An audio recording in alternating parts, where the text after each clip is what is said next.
Well, thank you everyone for joining us once again on Near and Rupar, our weekly live stream. I'm David Near, publisher of The Down Ballot, a site devoted to covering down ballot elections. Joining me, of course, is my co-host Aaron Rupar of Public Notice, which provides insightful and unique commentary on national politics. And once again, we are starting early this week, but for a very different reason. This time, it's not because Aaron has to get to a family reunion.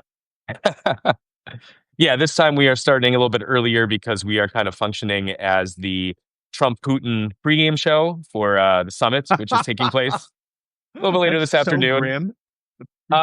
Yeah. Well, I guess we'll see how grim it ends up being. I think that kind of remains to be seen. I mean, I'm certainly not expecting a lot of good news. I don't think Putin is going to offer a lot of concessions or kind of dial back the violence that he's perpetrating in Ukraine. But Dave and I were talking yesterday about today's show, and I kind of did the napkin math on this because Trump left DC around 6 a.m. It's about a 7-hour flight to Alaska, and so it puts him kind of touching down there around 1:30. He actually left a little bit later than scheduled. So we probably would have been fine at the normal time, but that's one of those events I want to make sure I'm available to clip and cover. Obviously, we could think back on Trump's first term, and I was going back today and kind of revisiting some of my coverage at the time for Think Progress of the summit that Trump had with Putin in Helsinki in 2018. Yeah. It stands out to me as kind of I don't know if it was super consequential, but if you recall, Trump had a joint press conference with Putin, and then he used that press conference to basically kind of turn against the U.S. intelligence community, sort of absolve Putin of responsibility for meddling in the 2016 election, and basically kind of, nod towards conspiracy theories that he spent the last 8 years pushing, that it was really kind of the intelligence agency, the deep state that framed Putin. And who are we really to complain because we meddle in elections all over the place too? And so, and then the other thing that I had forgotten until I was revisiting some of this is that Trump in the press conference after the summit was pushing conspiracy theories about Ukraine because he was bringing up the idea that Hillary's server, which the FBI had never found, Oh was God. actually in Ukraine. You remember when he was doing that around the time of his impeachment, which came the following year in 2019. So there's a lot going on there. I'm not sure in terms of like consequences from the 2018 summit. If we can kind of trace those directly in terms of X, Y, and Z happened as a result of this summit. But if nothing else, it was very telling in terms of Trump's worldview, his relationship to Putin. And so I'm kind of expecting, similar things to happen today. Now, I will say that I'm kind of a nerd where I enjoy the Flight Radar app. I'm not sure if anybody else uses this, but you can track pretty much any flight in real time. And I pulled that up just before we went live, and the most tracked flight in the world was the Russian flight from Magadan over, the international date line Hold on. Hold on. into. Where is Magadan? This is not like top of the mind geography here. Yeah, Magadan is in the Russian Far East. So Hmm. I believe it's called the Kamchatka Peninsula, which kind of extends Yeah. down Yes. from the Russian Far East and basically, is just north of Japan. Magadan is it's on that peninsula. I believe I'd have to revisit this. You're really putting me on the spot here, but Well, uh, anyone who played the board game Risk definitely remembers the Kamchatka Peninsula. So, well, yes, I'm mispronouncing it. You're no, right. no, no, you're good. You're good. Okay. Anyway, so the which I'm assuming is hearing Putin was leaving from Magadan, flying over the I don't know what the strait is called right there. Is that the Bering Bering Strait up there? Strait? Yeah, the Yeah. Bering Strait between Russia and this actually it led me down kind of a rabbit hole because we all remember back in 2008 when Sarah Palin had her infamous comments about being able to see Russia from her home, which of course was not true.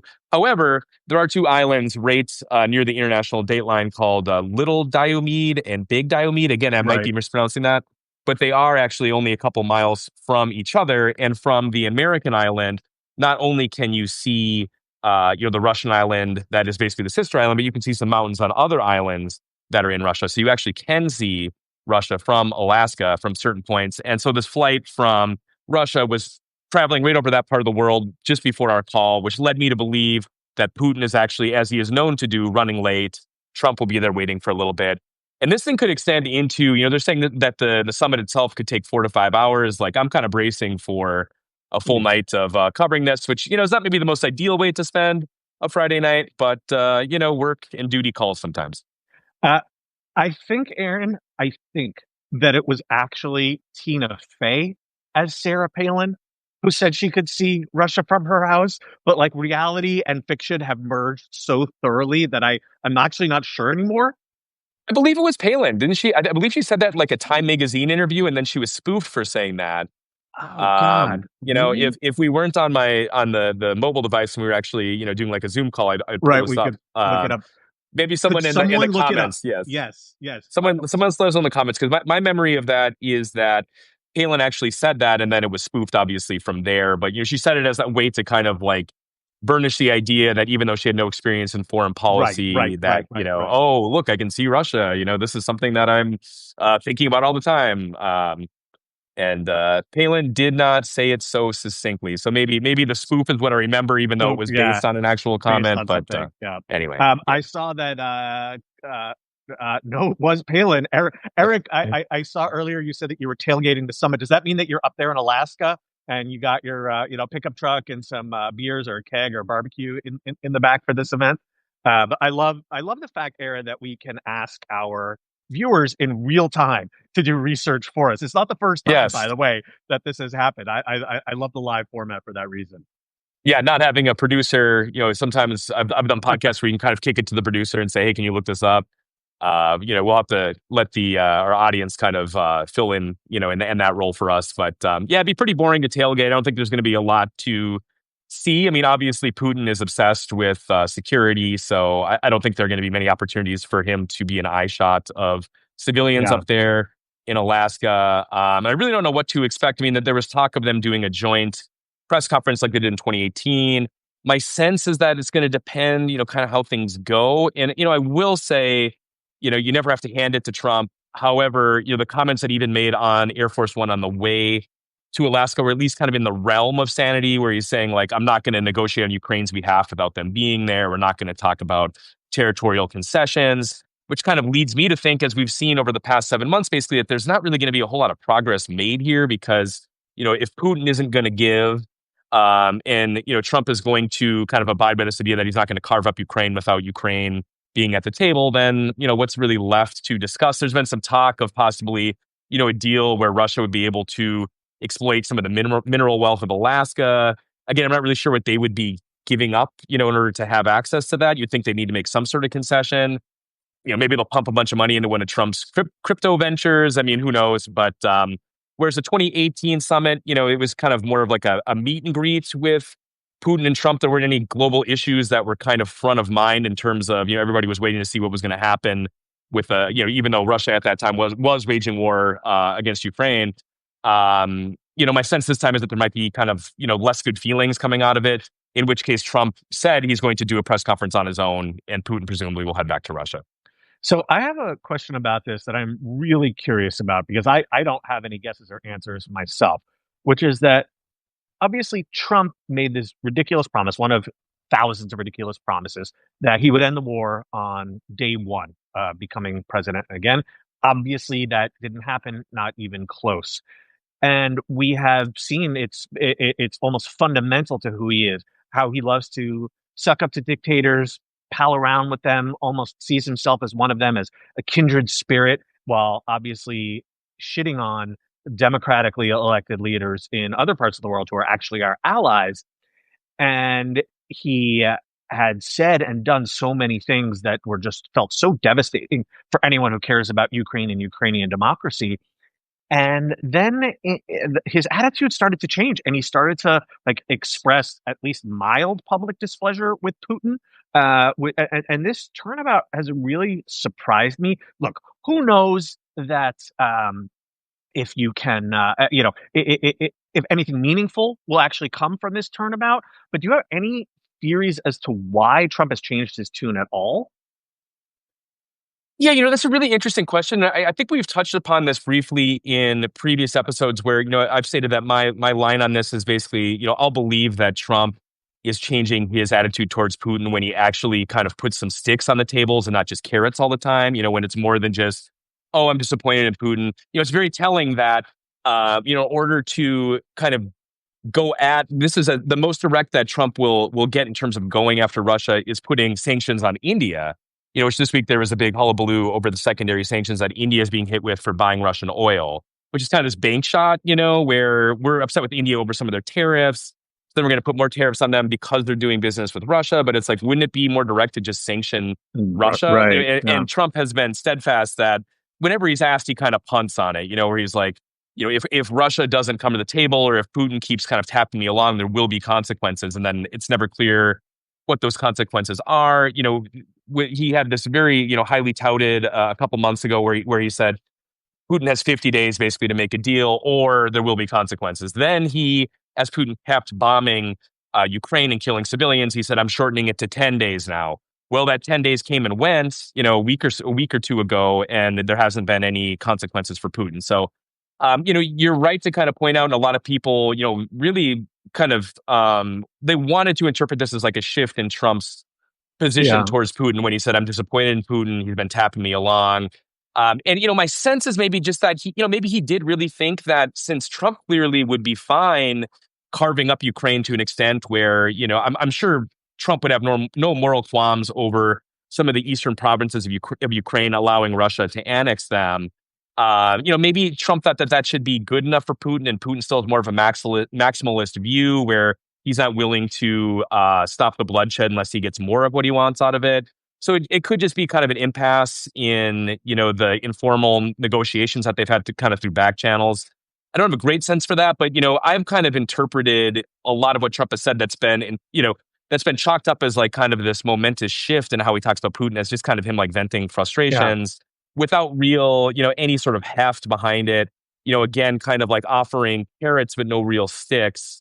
And that's why I'm not super optimistic. Maybe we should wait. Next episode we'll have a lot more to talk about in terms of what happened coming from this summit. But I don't get the sense that unless Trump really tries to sell out Ukraine, which I guess we can't totally rule out, I don't get the sense that there's going to be a ton of consequences from this in terms of the ongoing war. I don't sense that there's going to be a deal, even though Trump says that he thinks Putin is going to make one. And so, I kind of see this being, I think Trump loves getting the attention, this sense that he's kind of this, major global player trying to bring peace. Of course, he touts all of these peace agreements that have been made. Even some of them are a lot more minor than he chalks them up to be. As part of his never-ending quest to get the Nobel Peace Prize, someone just gave him the Nobel Peace Prize so we can stop hearing about it, basically.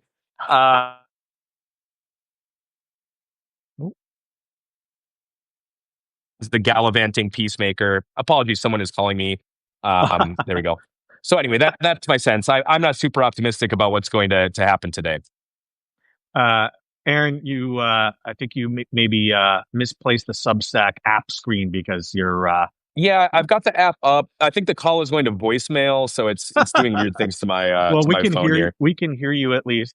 So, by the way, our crack researchers in our audience, there we go, unlocked the case.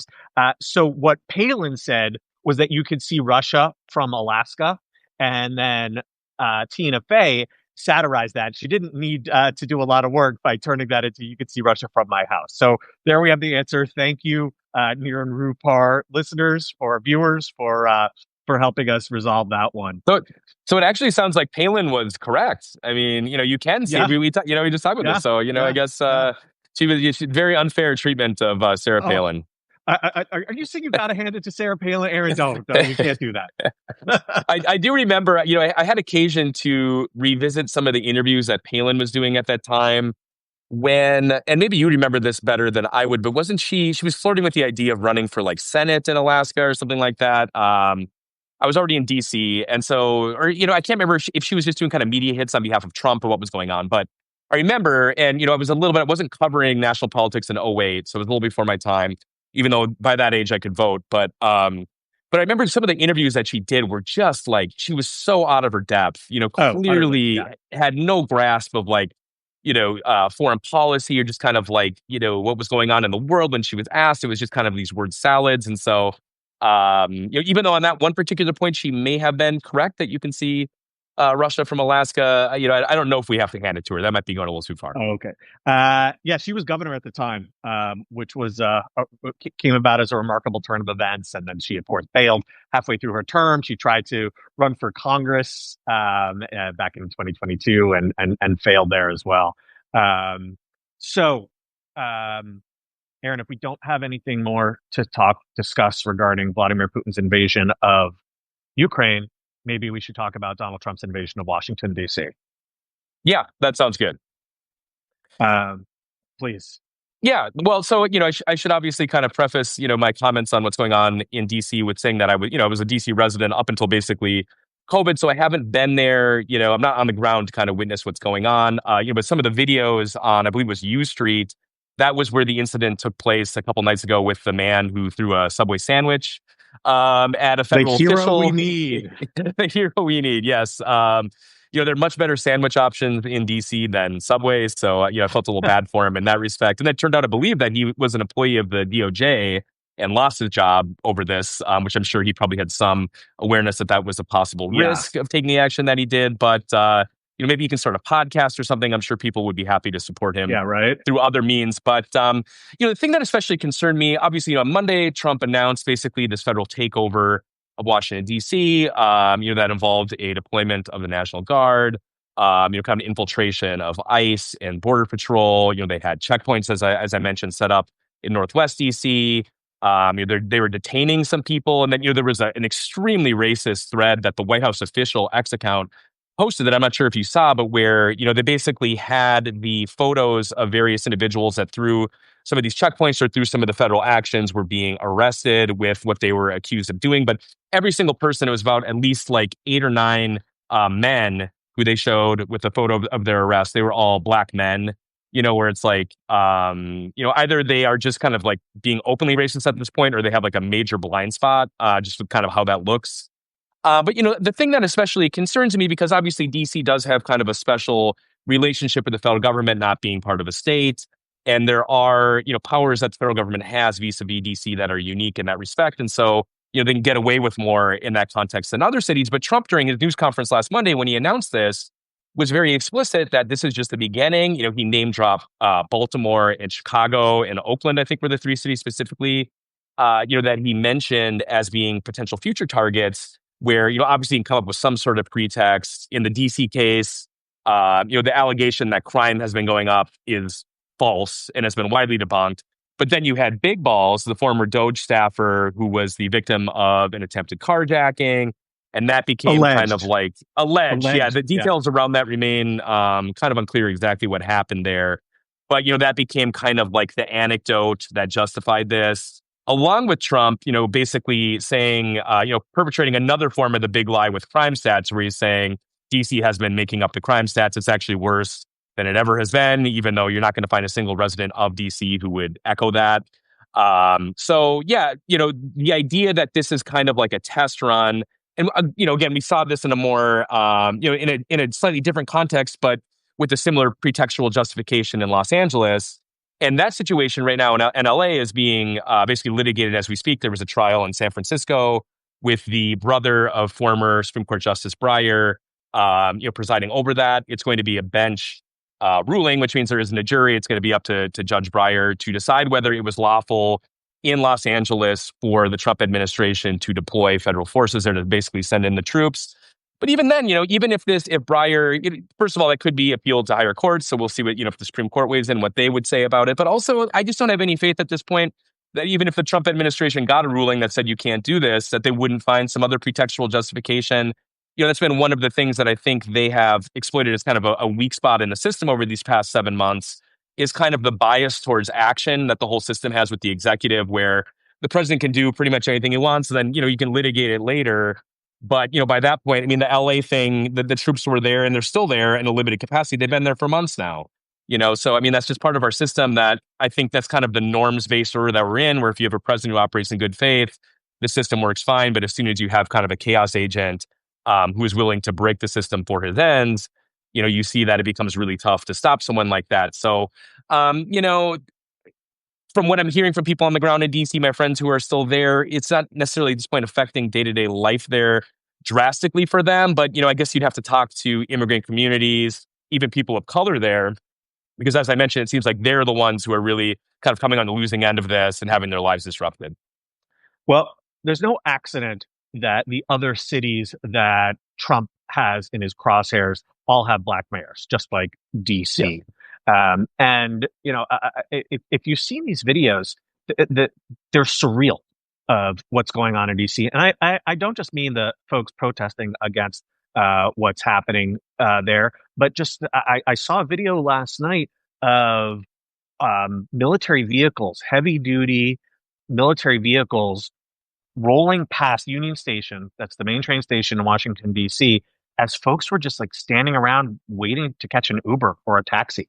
And it looks like an occupying force, like an invasion. And that's exactly what it's intended to. But Aaron, to your point about the way that Trump is capable of exploiting the system because of just his, persistent ability to just move forward and keep doing stuff regardless of how the courts rule. The the fact is that there is still a really important reaction happening, and it's an extremely negative one because our buddy G. Elliott Morris at Strength in Numbers, he keeps track of all of the polling very, very closely, including on specific issues. And he has this chart of Trump's approval rating on immigration in particular. And it's so stunning that the very day that Trump announced the deployment of the National Guard to LA, supposedly to, deal with immigration and to help out ICE, you see his numbers on immigration just start plummeting. Hmm. And the polling that we've seen of what's going on in DC also extremely negative.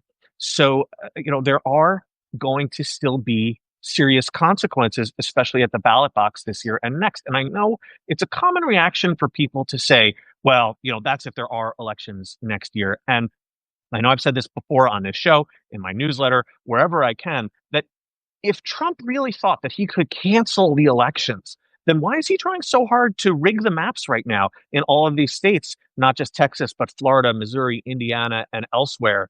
There are going to be elections. They're going to try to do everything they can to put their thumb on the scale, but they're absolutely worried. And just about everything Trump is doing is extremely unpopular. And I think it's only going to contribute to the backlash, what he's doing in DC right now. Yeah, and David, maybe you can shed some light on this. I mean, I follow Trump's numbers pretty close, but I can't say that I've seen like every poll that comes out. And there are periods where I'm more locked in on them than others. There was a poll that was circulating yesterday that showed his disapproval at 60%, which kind of that to me sort of set off a bit of an alarm bell because I can't think of any poll that I've seen, maybe with the possible exception of like right after January 6th when he was on his way out, where his disapproval was it started with a 6. I believe that same poll had his approval at 38%, which is pretty grim in its own right. But it does seem, is it your sense that he's kind of entering some uncharted waters in terms of unpopularity at this point? Because my presumption when I've been asked, for most of the past 7 months, I've been a little bit kind of downplaying the idea that Trump's numbers are really tanking because they seem like they were kind of within the band that we saw for most of his first term, where he was unpopular, but he had a floor that was like in the high 30s with disapproval kind of in the high 50s. And then, when you poll him against like congressional Democrats, it's kind of like, which one do you hate more, for a lot of people. And so that kind of allows him to still be competitive electorally. But again, when I saw that 60 number, it's like, wow, maybe we really are kind of entering sort of a different zone here. And, I believe we touched upon this a little bit last week, but with the idea also being that like, Trump's secret sauce for most of his time in office has been that the economy has been pretty strong, relatively speaking. And I think that puts people in a position where, unless you're super politically engaged, you might be willing to tune out some of the nonsense and kind of say, well, I know there's all this crazy stuff happening in DC, but it's not affecting me. I have a job, like, my family's doing fine. And so whatever. But, now with some indications that the economy is weakening, with, the strength that Trump had on immigration on the border kind of being turned into a weakness because of his overreaches here, maybe we are entering kind of a new zone of unpopularity and with kind of new political peril for Trump. So what's your read on that? So I want to very quickly answer a question because we got one from Eric O. Saying if things look bad for the GOP next summer, won't Trump cancel the elections? The answer is that he can't. He just literally doesn't have the power. And that's because our elections are carried out in an extremely distributed way. That in many, if not most other countries, elections are handled by a national bureau, for the entire country. In the U.S., they're carried out by the states, but not even really by the states. They're carried out by the counties. And so we're talking 3,000 different bodies that have authority over elections, county clerks, local election administrators. And it's extremely difficult for even the most determined autocrat to take over those bodies and to tell them you can't hold elections. Could Trump try to deploy the military to 3,000 different county clerk offices and try to, hold them at gunpoint and say, there's going to be no election next month? I mean, we're getting into really so far afield. It just doesn't seem possible to me. And like I say, if Trump thought he could do that, then why is the GOP trying to wreck the Voting Rights Act? Why are they trying to engage in this unprecedented mid-decade gerrymandering? Why are they passing so many voter suppression laws? It's because that they still understand that kind of dictatorial takeover just isn't feasible in the United States. And to your point, Aaron, about Trump's popularity, the reason why I think that we have never seen that disapproval starting with a six, as you put it, is because Republicans have stayed so steadfastly in his corner. And we saw with George W. Bush that when it started to get toward the end for him, that Republicans finally turned against him. And you saw Bush's approval numbers finally really sink into the pits. But that was a less polarized time, believe it or not. 20 years ago, we're talking about now. And people are more tribal now and more likely to stick with the party that they identify with. But that said, we have started to see some polling seeing softness and erosion in Trump's popularity numbers with Republican voters. Now, there's many, many things you need to be cautious about with this kind of polling, particularly because if pollsters aren't reaching the right people, then it might look like there's change happening even when there isn't. And if the most hardcore Trumpers are less likely to answer the phone these days or to respond to a text message or an email asking them to take a poll, then you could falsely see movement where there isn't any. So we need to see a lot more polling. We need to try to have a better sense of whether pollsters are accurately capturing the broader electorate. But if Trump really does start to see erosion with Republicans, that would truly be uncharted territory. And I'm not ready to say why he might be at this point, but it would be something that hasn't ever really happened at any point in the last 10 years during the Trump era. Yeah, and there are some dynamics now that I think make 2025 a lot different from 2005 heading into when Bush was kind of at his nadir popularity, and there was a wave election, at least in the House, for Democrats. I believe his second midterm, but Yep. because and you cover this every day. I mean, as I catch up on the down ballot on Fridays, and I'm reading all the kind of sort of the table setting that you do for a lot of the Republican primaries. I mean, they really are kind of like Trump ass kissing contests, right? Where like as the candidates are jockeying, they're attacking each other because one may have had a stray comment that was negative about Trump. I mean, that's really, it's striking that the main issue in the jockeying in these Republican primaries is fealty to Trump and who's the most hardcore Trump lover, basically. And I don't ever remember that. Again, I was a little young at that time, but I don't remember that kind of dynamic being in play really ever with Bush. I mean, correct me if I'm wrong, but No. So, but you're as you were talking, I was imagining a world where if Trump remains this unpopular next year, and then it's also worth kind of we'll be staring down the barrel of a lot of people losing their healthcare in 2027 thanks to the bill that Trump signed into law last month. That could be an issue as well, and I just kind of wonder if there's going to be pressure on some of these Republican candidates if Trump is still again, if his disapproval is starting with the six, to maybe put a little bit of daylight there. If there might be a lane, I still kind of have a hard time imagining that because the Republican Party so much resembles a cult these days. But as Trump, it's kind of surreal to read your coverage and just the lengths that these candidates are going to demonstrate their love for Trump, to do anything they can to get his endorsement. And then you kind of stack that up with, kind of the non-Trump cult part of the world where Trump is very unpopular, as unpopular as he ever was in his first term.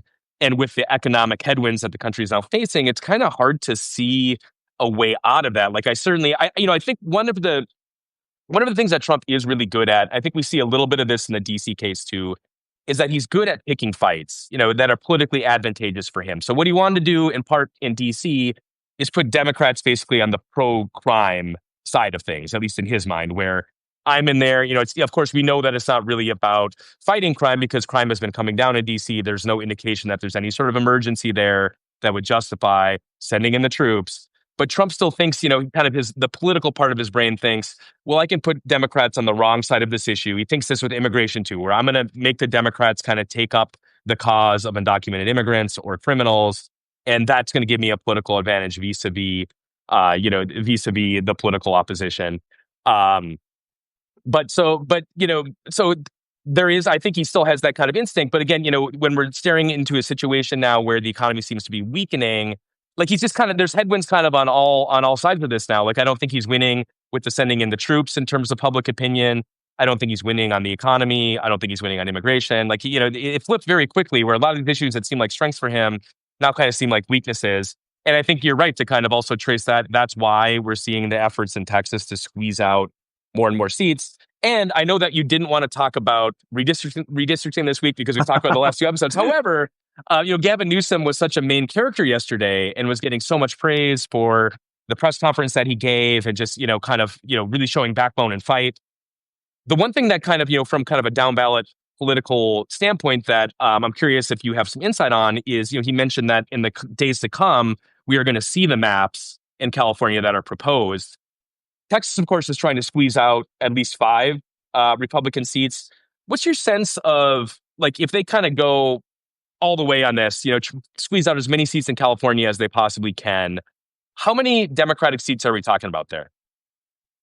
Dude, wow, you said so many different things. I'm not sure where to start. Let me just remind folks that if you're a paid subscriber, either to the Down Ballot or to Public Notice, you can ask us questions. We've of course been answering your questions from the chat box. Also, if you say anything particularly funny, we will gladly repeat We'll that laugh. for everyone. Okay, so I'm just going to respond to the last thing you asked, which is about California redistricting. So we are supposed to see the new proposed California map today. Oh, wow. Yeah, I'm like, that's the way that you have the Putin-Trump summit kind of like on your radar. I'm like hitting refresh on the California maps. So all the reporting has been that Democrats will try to target 5 Republican-held seats while also making a number of, sorry, did I get that right? That Democrats will try to target 5 Republican-held seats while also making some marginal Democratic-held seats safer. Now, Republicans in Texas, they only have safe GOP seats, so they didn't have to worry about shoring up their incumbents. So the Democratic map, in that sense, is more ambitious. Now, if you go online, you can see all kind of fantasy gerrymanders of a 52-0 map. In other words, a map that would elect 52 Democrats and 0 Republicans. We're not going to see that. And there's a lot of reasons for that. A chief one being that whenever you have redistricting, whether it's at a normal time or at a ridiculous time like this, incumbents always have a lot of preferences and opinions about what their own districts should look like. And I actually think it's remarkable that Gavin Newsom has gotten every last member of California's Democratic congressional delegation on board with this, because some of them are going to see changes to their districts that they might otherwise not like. And they're saying that, like, nope, this fighting back against GOP gerrymandering is more important. And so we're going to accept changes to our district. Maybe we lose parts of the districts that we like, or that our districts become redder.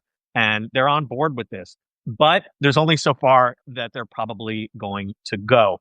And so, yeah, I think that the reporting is probably solid that there will be 5 districts that Democrats target. What remains to be seen, I mean, there's many questions, but what remains to be seen is just how aggressively they do target those 5 seats. Are we talking about making them absolutely unwinnable for Republicans, or are we talking about putting them in play for Democrats, maybe making them more, turning a red seat into a toss-up seat? So that's what we're going to see hopefully this afternoon. Then, as we mentioned before on this show, California's redistricting commission is baked into the state constitution. So that takes away the power from lawmakers to draw new districts. So what Democrats are going to have to do, and they're reportedly going to do next week, is vote on a proposal in the legislature to hold a special election this November. And in this special election, voters would be asked if they want to adjust the Constitution to temporarily adopt a new, more aggressive pro Democratic map in the face of GOP gerrymandering in other states. And reportedly, actually, Newsom even said this as well yesterday. I forgot that this proposal will also contain a provision saying that if Texas and other GOP states back down, so will California. So it's a real trigger situation. So uh, the legislature is almost certainly going to pass this. I mean, there's just no way that Democrats are going to get weak in the knees, and they very almost certainly have to do this next week to have enough time for this special election before November. Then the real question is, how do you sell this to voters in this special election? And that's no sure thing. Now, I don't think Yeah. Newsom would be doing this if uh, he thought the odds were bad, but it won't be easy. And Republicans will spend a lot of money trying to defeat it. And so will really naive, quote unquote, good government advocates Yeah. who, don't want to engage in tit for tat or a race to the bottom. Well, you know what? If you have a race to the bottom, you better not lose. Yeah. And would that ultimately for the voters then just be an up down situation where, just the majority vote? We would have to probably 50%, I would assume, right? Exactly. Yep. You need Okay. you need a simple majority. I don't want to get too technical. There's questions. Would it have to be two separate pieces? One about tweaking the commission, and the other about adopting the map, or would it be a single unified piece of legislation? Not clear yet. We'll know more about that next week. Yeah. So from what you're saying, I mean, you know, you made it clear, which obviously checks out that I don't think we're going to see a map where it's like, 51 Democratic seats and 0 Republican seats. But, it certainly sounds as though, California could at least compensate for the 5 seats in Texas. Now, I guess the question would be, I've read some reporting that, JD Vance was in Indiana. It doesn't sound like Republicans there are super jacked up about the idea of doing a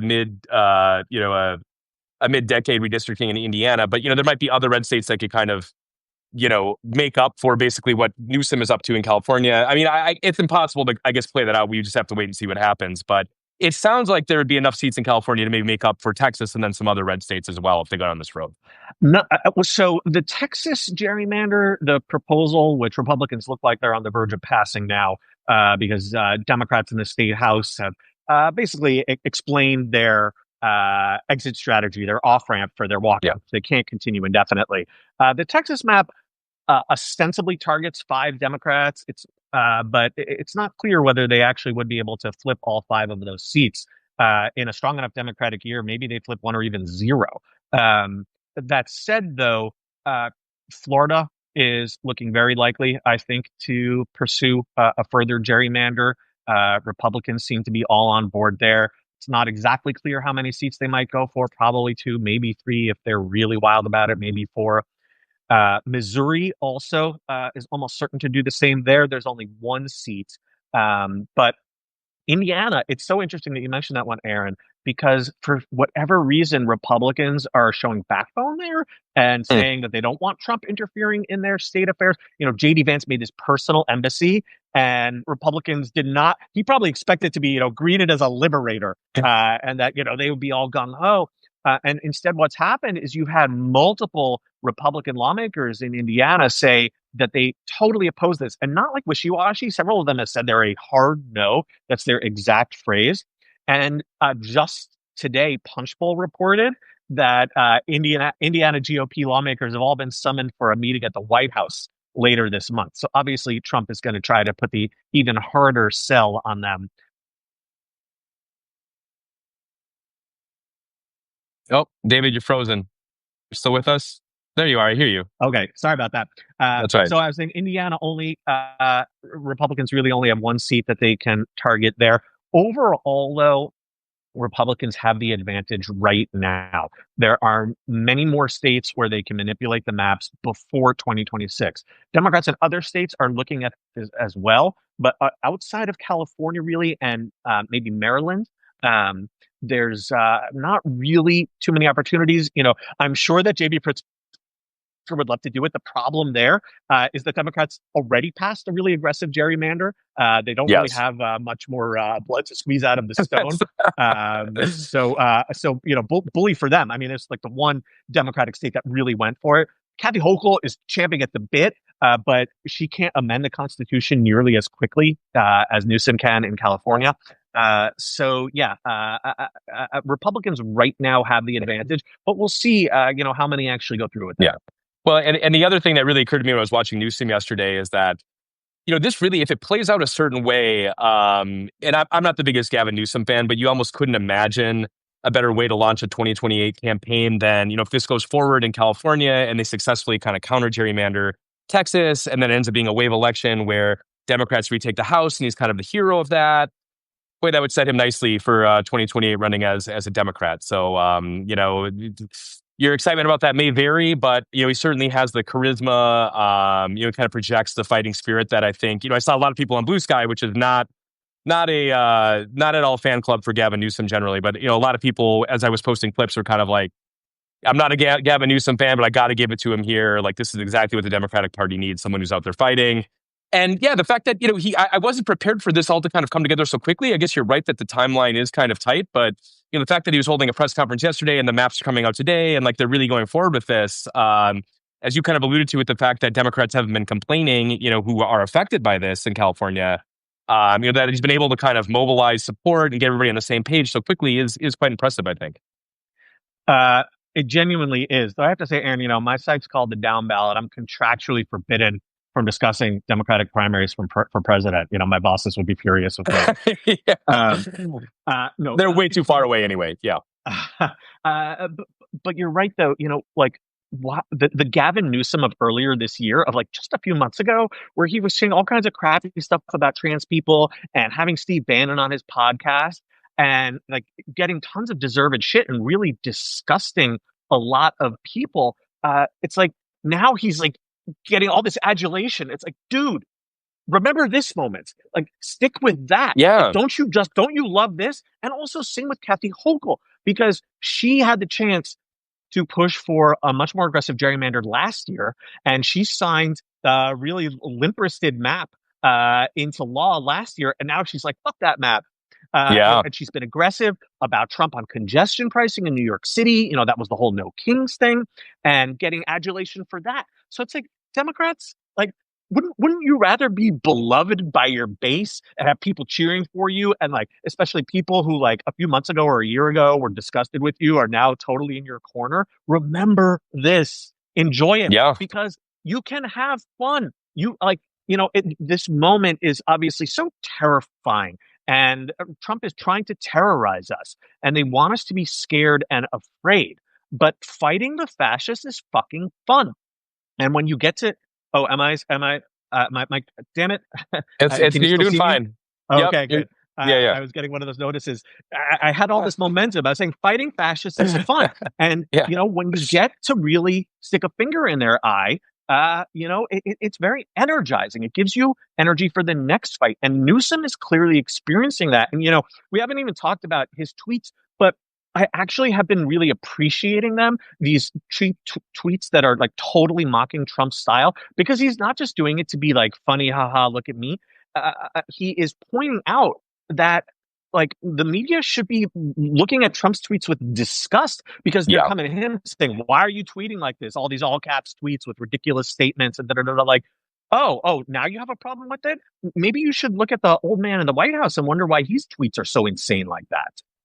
Yeah, no, you're totally right. And I kind of fall into that trap too, where, I obviously repost a lot of Trump's tweets to kind of, because they're newsy, and he posts them on True Social, which a lot of people aren't paying attention to. But then, for instance, there was the tweet, I think it was last week, that Pete Hegseth posted amplifying a pastor whose claim to fame is that he doesn't think women should vote. Yeah. And actually, Justin from the Tennessee Holler on the Sunday shows last week was texting me, and he's like, has anybody been asked about Hegseth basically saying that women shouldn't be able to vote? And I was like, no. He's like, don't you think that that's kind of like a big deal? And it's like, yeah, that actually is a big deal. But I think like the media has kind of become conditioned to sort of ignore the tweets, or that they don't really matter. It's just kind of like background noise. So Yeah. I think Newsom kind of, getting this in front of people that, man, the president is completely nuts.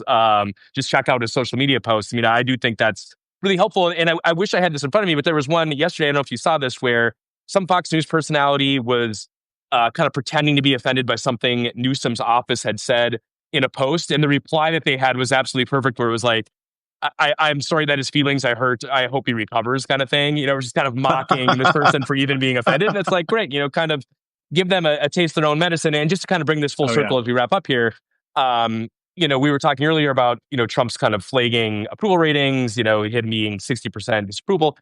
I think, some of the evolution that Newsom has had this year kind of reflects some of that, right? Because like, it's one thing to have Charlie Kirk and Steve Bannon on right after Trump's inauguration, when basically for the only time ever, his approval rating is in the 50s and the Democratic brand is kind of in the gutter. And so it's like, well, maybe let's try to build a bridge here, even though that was really misguided from the beginning. But now, as Trump, which we all knew that he was going to do, as he keeps overstepping lines, as the flagrant illegality, the brutality against migrants, against trans people, against cities. All these have done a number on his approval. And now, like you were saying, I mean, now we're kind of back in the fighting mode, the resistance mode, to use a term that kind of fell out of fashion years ago. But it is heartening. I don't even know if he's still doing his podcast anymore. I tried not to pay attention to it after the Charlie Kirk and Steve Bannon debacles, but hopefully that's in the past, and now we're in a new era where it's clear that we have to kind of rally our forces against Trump and not sort of like play nice with him. I think that is a phenomenal point, and it is one that folks who study regimes around the world have made over and over. That, yeah, maybe Trump doesn't care about his poll ratings, though I think he does. Yeah. But maybe Trump acts in ways that show a disregard for the popularity of his actions. But his popularity and the popularity of his actions still really matters for everyone else. And yeah, the hardcore MAGA cult may not divorce itself from Trump because what he's doing is unpopular, but it makes it a hell of a lot easier for Democratic leaders to distance themselves and want to attack Trump in the way Newsom is. And that in turn makes it easier for the public to say, oh, yeah, right. No, what Trump is doing is wrong and gross and bad, and I don't like it, because people follow elites whether you Yes. like it or not. That's just how our society, how human culture has always worked since the dawn of time. So, yeah, the popularity of what Trump is doing really can have profound effects, and it gives you strength, I think, as a party. And, you mentioned the Democratic brand being in the toilet. The reason why it is because Democratic voters are saying they don't approve of the Democratic Party. The collapse in Democratic standing in the polls, when you ask about your views specifically of the Democratic Party, is attributable almost entirely to that, because Republicans have always hated the Democratic Party. They'll always say that. And so if you show, and the reason why is because people are not seeing enough fight out of the Democrats. And as Trump becomes more unpopular and Democrats show more fight, I think they'll see their numbers recover. Yeah, and very last point, just to kind of reinforce what you said. Yes. I think people were really thirsty for leadership from the, 'cause Yes. you hear a lot that the Democratic Party doesn't have a leader, and some of that is, well, Kamala Harris was the leader, she lost, so then like there's going to be there's a vacuum kind of by necessity there. But it's not just that Newsom, because I think we've all seen, like Hakeem Jeffries is good at this, where he'll go on cable and like he says the right things, but there's often not really like kind of a plan. It's like it's saying the right things, but if it doesn't mean much. But so it was refreshing for Newsom, and obviously their capacities are way different. One being in Congress, the other being a governor. But not only was he saying the right things, but he actually had a plan where it's like, we're rolling out these maps. Here's what we're going to do. We're going to fight back. And, if they disarm, we will. And so, to me, again, like I had conflicting feelings about it, but that's where he kind of seems like he has the presidential timber. It's not just saying the right things. It's actually fighting and doing things. And so I think that's why, even though we agreed that we weren't going to talk about redistricting, I couldn't resist because, it was just top of mind all day yesterday. Oh, yeah, it's like a Trump deal. We just shredded it. Yep. Yeah. No, you're absolutely right, and I think it's telling that this leadership, this aggressive spine. Yeah, people, you understand what I'm saying. Yeah. Makes sense. That is coming from Democrats in the states. And it's obviously not just Newsom, it's folks like Hochul and Pritzker, and also the Texas House Democrats and other state lawmakers and folks at every level, secretaries of state, attorneys general. And so this is why state politics is so important. And you can't just pay attention to presidential elections or even just congressional elections, because this is where the real source of strength for opposing Trump is coming from. Yeah. Well, on that note, we'll wrap it up for this week. If we had more time, David, I was going to bring up. I'm sure you've kind of tracked some of the developments in Minnesota, where seems like Governor Walz may not run again. There was a big Star Tribune report No, about no, no, that no, no, no. today. We can't get into that now, No, Aaron. I know. But anyway, I'm putting a pin in that as possible topic For for next next week week. when there may be more news because again it was like front of the strip. It seems like there's real kind of fire there, not just smoke. But anyway, so we'll leave it there for today. Kind of a teaser for next week. Let me remind you as we wrap up today that if you've enjoyed our conversation today, especially about down ballot races, to subscribe to the down ballot if you're not already a subscriber. I every week religiously before the show catch up with David's coverage throughout the week. And I feel a lot smarter having just read everything that's going on, because a lot of the stuff doesn't percolate in terms of what's going on with the various primaries, state legislatures, up to national coverage. But that's where David is so useful, coming in with a lot of information that you won't find anywhere else in terms of the down ballot races all over the country. And if you enjoy the down ballot and you're not a subscriber to Public Notice, please check us out. We've had a lot of coverage of the takeover of DC, kind of approaching it both from the crime angle, kind of debunking some of the claims about increasing crime, but the legal aspect as well. Can Trump get away with this? What's the state of play? Not just in DC, but with the litigation in California as well over his previous attempt to send in the troops to California. I guess it was more than an attempt. He actually did that. But we'll leave it there for this week. I'm going to log off and see if Putin has landed yet, or, what part of the Bering Strait he's over, and work on my pronunciations of the Far East Russian islands, because those are words that I read them, but I don't know how to pronounce them. So I've got some work to do before next week. We'll leave it there and talk to everybody next Friday. Good luck, Aaron. Bye, everybody.